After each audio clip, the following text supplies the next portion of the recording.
Yes, चला नमस्कार. बघा, आजचा हा व्हिडिओ महत्त्वपूर्ण व्हिडिओ असणार आहे. कोणासाठी तर लक्षात घ्या, जी मुलं बँकिंग या क्षेत्रामध्ये स्वतःचं करिअर घडवू पाहत आहेत, या सर्वांसाठी हा व्हिडिओ कसा असणार आहे, महत्त्वपूर्ण असणार आहे. बघा, नुकतीच एक वॅकन्सी जाहीर झालेली आहे. ती कोणती आहे तर लक्षात घ्या, SBI पीओ या पदाची वॅकन्सी आपण आत्ताच निघालेली पाहिली आहे. तर टोटल वॅकन्सी किती आहे बाळांनो? 1500 जवळपास पदांची ही वॅकन्सी आहे. लक्षात घ्या, SBI पीओ मोठं पद आहे. या SBI पीओ ची तुम्हाला वॅकन्सी निघालेली आहे. ही वॅकन्सी जवळपास 1500 या पदाची आहे बाळांनो. लक्षात घ्या. आता याबद्दलचा फॉर्म वगैरे जे आहे त्याबद्दलची महत्त्वाची माहिती आपण घेऊया. बघा, इम्पॉर्टंट डेट्स लक्षात घ्या काय आहे. Online registration and fee payment, म्हणजे लक्षात घ्या, ही जी जाहिरात निघाली आहे किंवा पदभरती जी निघालेली आहे, यासाठी तुम्हाला जे ऑनलाईन तुम्ही फॉर्म भरता, या फॉर्मची दिनांक म्हणजे सुरुवात कधी झाली आहे तर आज 18 जून पासून ते जुलै 8 या दिनांकापर्यंत तुम्हाला फॉर्म भरायचा आहे. 8 जुलै ही शेवटची तारीख असेल, ज्या तारखेपर्यंत तुम्ही तुमचा फॉर्म फिलअप करू शकता. फॉर्म आणि पेमेंट तुम्ही भरता, ही तुमची शेवटची तारीख असणार आहे 8 जुलै. तर ज्यांना पीओ या पदाकरिता फॉर्म भरायचे आहेत त्यांनी लवकरात लवकर आपले फॉर्म भरायचे आहेत. बघा, 8 जुलै ही शेवटची तारीख असणार आहे, महत्वाचं आहे. ओके, त्यानंतर लक्षात घ्या, एकंदरीत तुमची ही जी प्री एक्झाम असणार आहे ही ऑगस्ट 2026 मध्ये होईल.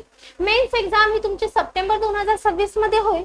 सोबतच त्याचा दुसरा भाग जो आहे, म्हणजे हा लेखी परीक्षेनंतरचा महत्वाचा भाग कोणता येतो तर सायकोमेट्रिक टेस्ट येते, ग्रुप एक्सरसाइज येतो आणि इंटरव्ह्यू. हा एकंदरीत ऑक्टोबर किंवा नोव्हेंबर या महिन्यांमध्ये तुमचा काय असणार आहे, हा जो भाग आहे इंटरव्ह्यू ग्रुप एक्सरसाइज यामध्ये होणार आहे.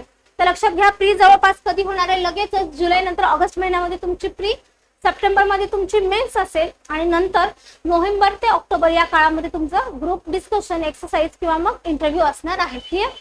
त्यानंतर बघा, पात्रता एलिजिबिलिटी काय असणार आहे तर लक्षात घ्या, ग्रॅज्युएशन इन एनी डिसिप्लिन, म्हणजे लक्षात घ्या, तुम्ही कोणत्याही क्षेत्रामध्ये कोणत्याही BA असेल, BCom असेल किंवा BSc असेल, कोणत्याही तुम्ही फील्ड मध्ये असाल तर तुमचं ग्रॅज्युएशन जर पूर्ण झालेलं असेल तर तुम्ही हा फॉर्म भरू शकता. म्हणजे बँकिंग आहे तर कॉमर्स असलं पाहिजे किंवा बँकिंग क्षेत्राशी संबंधित तुमचे काही विषय असले पाहिजे, असं काही कंपल्शन नाही.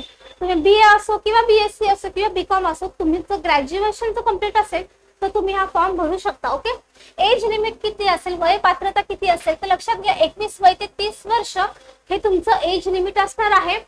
कोणत्या कॅटेगरीसाठी तर जनरल कॅटेगरीसाठी तुमचं 30 वर्ष हे वय वर्ष असणार आहे. त्यानंतर लक्षात घ्या, स्टँडर्ड कॅटेगरी वाईज रिलॅक्सेशन म्हणजे SC ST करिता 30+5 म्हणजे जवळपास 35 वर्षापर्यंत तुम्ही फॉर्म भरू शकता.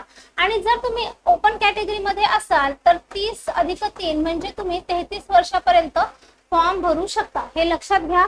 जनरल किंवा आपण ज्याला ओपन असं म्हणतो त्यांना 30 वर्ष ही एज लिमिट असणार आहे. क्लिअर. त्यानंतर ऍप्लिकेशन फी, मग फॉर्मची फी किती आहे तर लक्षात घ्या, 750 रुपीज म्हणजे 750 रुपये ही जनरल, OBC आणि EWS या पदा किंवा या कॅटेगरीसाठी फी असणार आहे 750. आणि त्याच्या व्यतिरिक्त जे SC ST किंवा PBW ह्या ज्या कॅटेगरीमध्ये असणारे कॅन्डिडेट्स असणार आहेत तर यांच्यासाठी फी नाही. फी कशी आहे, नील आहे, त्यांना फीची गरज नाही किंवा ते फी त्यांना माफ आहे. ओके.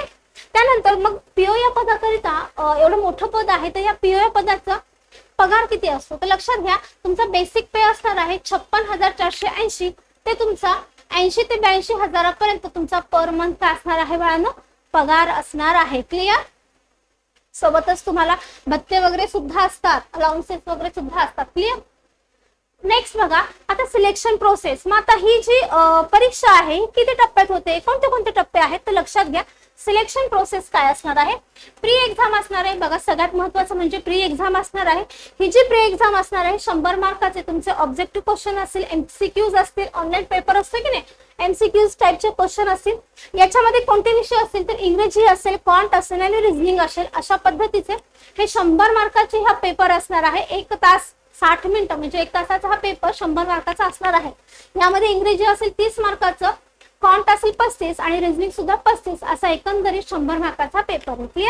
मेन्स एक्झाम जी आहे अगेन ही ऑब्जेक्टिव्ह प्लस डिस्क्रिप्टिव्ह या टाइपची असणार आहे. दोन्ही असतील, ऑब्जेक्टिव्ह असेल आणि डिस्क्रिप्टिव्ह असतील. आणि हा जो पेपर आहे हा मात्र मग 200 मार्काला असणार आहे. क्लिअर.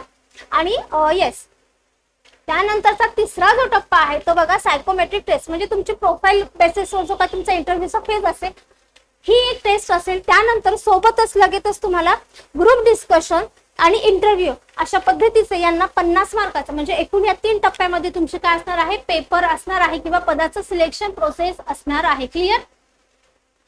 चला, अशी ही माहिती होती बँक पीओ ची किंवा एसबीआय पीओ या पदाबद्दलची. माहिती आवडली असेल तर व्हिडिओला लाईक करा, शेअर करा आणि आपल्या चॅनलला सबस्क्राईब सुद्धा करा. ओके, धन्यवाद.